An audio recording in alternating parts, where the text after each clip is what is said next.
எல்லாருக்கும் நிரந்தரமான வீடு இருக்கணும்.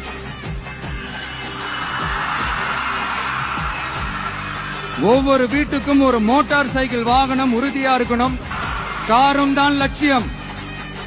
அதுக்கான வசதி வாய்ப்பை உருவாக்குற அளவுக்கு பொருளாதார வளர்ச்சிக்கு வழியை உண்டாக்கணும். ஒவ்வொரு வீட்டில் இருக்கிற ஒவ்வொருத்தரும் மினிமம் டிகிரி படிச்சிருக்கணும். ஒவ்வொரு வீட்லயும் குறைந்தபட்சம் ஒருத்தருக்கு நிரந்தர வருமானம் கிடைக்கணும்.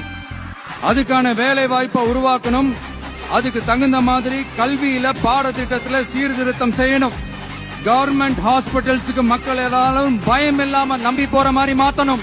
பருவமழை காலத்துல ஏற்படுற வெள்ளத்தால ஊரும் சரி மக்களும் சரி விவசாயமும் சரி பாதிக்கப்படாம இருக்கணும்.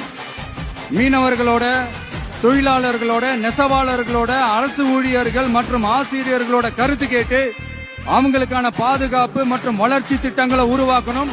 உருவாக்குறது மட்டும் இல்ல, அதை செயல்படுத்தணும். முக்கியமா இண்டஸ்ட்ரியல் டெவலப்மெண்ட்ஸ்ல கான்சென்ட்ரேட் பண்ணணும். எல்லாத்தையும் விட ரொம்ப ரொம்ப முக்கியம், சட்டம் ஒழுங்க ரொம்ப ஸ்ட்ரிக்டா வச்சிருக்கணும்.